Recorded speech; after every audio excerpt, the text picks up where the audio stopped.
Halo guys, kenalin nama saya Aji Maulana yang kebetulan seorang yang suka, ya kebetulan suka sama programming juga sama cloud computing.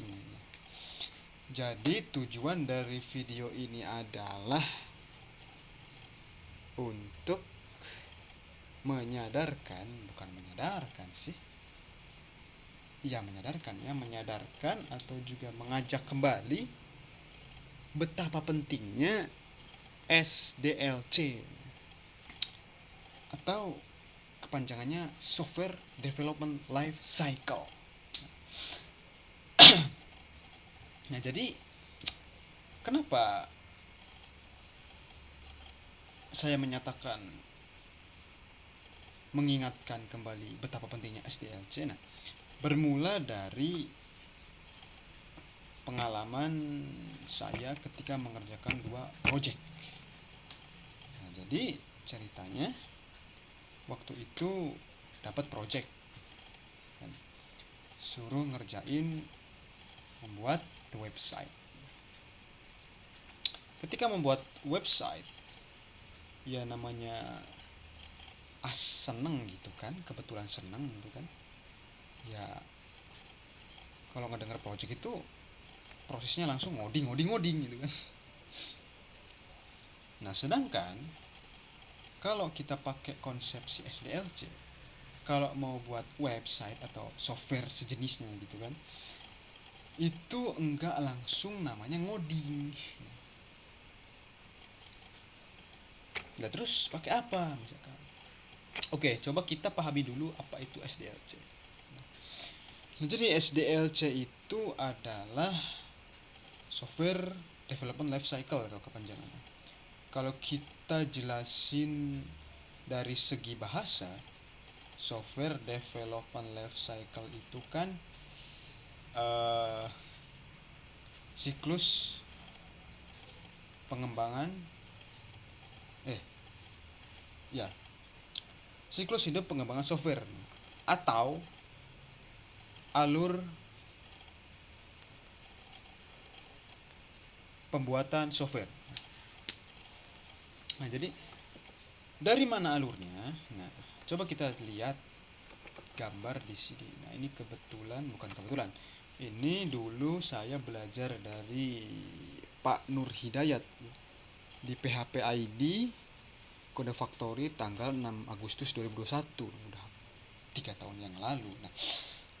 Nah, intinya SDLC itu alurnya terdiri dari requirement analysis, ada analisis SWOT, analisis sistem, persiapan teknis, terus ada desain, desain itu perancangan, ada implementation bla bla bla bla, testing bla bla bla bla, evaluation bla bla bla bla. Kalau kita lihat dari analisis dulu, intinya di sana itu memahami bagaimana sistem itu nanti berjalan atau gimana web aplikasinya itu dipakai gitu kan, dipakai user. Terus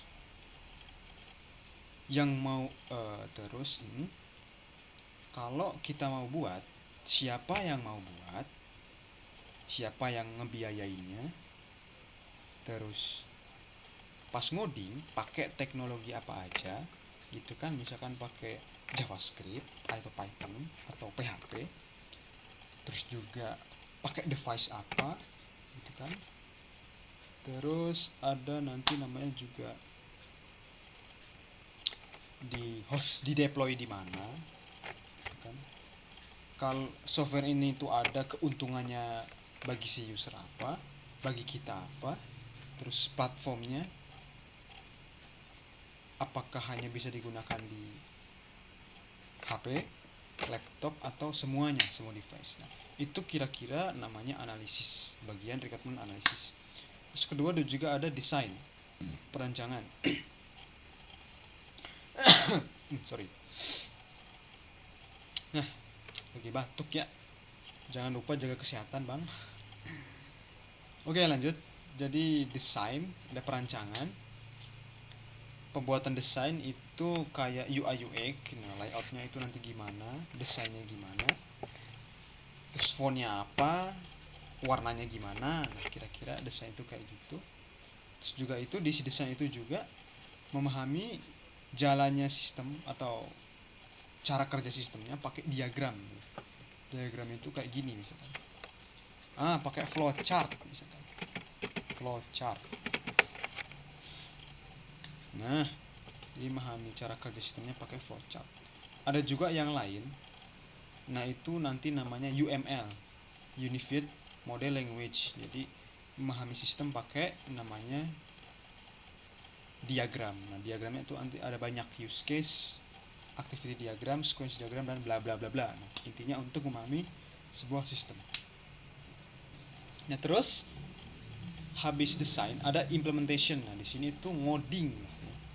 Habis tahu apa kebutuhannya yang mau dipakai, terus dirancang UI, alur sistemnya dipahami dengan diagram itu gimana. Nah, baru di coding. Ngoding gitu kan. Oke, misalkan udah jadi kan. Testing tuh, dites si websitenya, softwarenya itu jalan apa enggak gitu kan. Apakah error, ada bug, bla bla bla bla bla.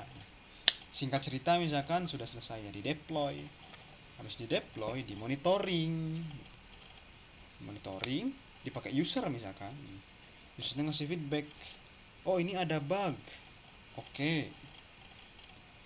Dapatlah infonya di monitoring misalkan. Nah, ada bug, dianalisis lagi. Kebutuhan untuk menyelesaikan bugnya apa? Dirancang gimana sistem penyelesaian bugnya. Ya, alur sistemnya. Alur sistem supaya bug itu hilang. Coding lagi, testing lagi, monitoring lagi, terus muter. Nah, itu software development life cycle. Nyamuk. Nah, balik lagi ke pengalaman itu tadi. Nah, kebanyakan ya. Di pengalaman saya tadi enggak pakai begituan.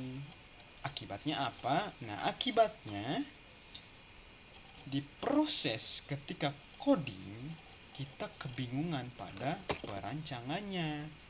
Bingung sama layoutingnya gimana, UI UX ya. Layoutingnya gimana, fontnya apa, warnanya apa. Karena ya langsung coding. Terus kebutuhan cara kerja sistemnya gimana. Karena ketika pas coding itu kita hanya nerima info setengah-setengah, jadi nggak tahu fullnya itu gimana cara kerjanya. Itu efeknya. Akibatnya lainnya apa? Lambat ngodingnya, bingung, stres. Nah, itu salah dua ya akibat dari nggak pakai SDLC. Nah, ada juga jadi pas komunikasi bagaimana ngebangun websitenya itu juga bingung gitu loh. Ada perbedaan pendapat gitu kan di antar tim kita, nggak bisa disatuin karena nggak ada standar kebutuhan apa yang mau dipakai gitu. Oke, misalkan dari yang minta buat project itu ada dibutuh ini butuh ini butuh ini. Nah, tapi pas ngasih solusi buat kebutuhannya, nah di situ kebingungan karena nggak ada standar pakai SDLC. Nah, kira-kira begitu akibat dari nggak pakai SDLC. Nah, kalau kurang tepat penjelasannya koreksi aja, karena saya juga sama-sama belajar. Nah, jadi apa kesimpulannya? Kesimpulannya itu adalah kalau mau buat software itu sebisa mungkin atau wajib pakai namanya software development life cycle ya, supaya nggak terjadi hal-hal semacam yang saya alami. Kira-kira gitu pentingnya software development life cycle. Ya gitu aja video dari gue. Kurang lebihnya kalau kurang tepat penjelasannya ya kritik aja gitu kan. Betul kan? Karena gue juga belajar ilmunya, juga belajar berbagi pengalamannya gitu kan, make solusinya juga. Nah, ya itulah intinya dari gue, semoga bermanfaat. Terima kasih, bye.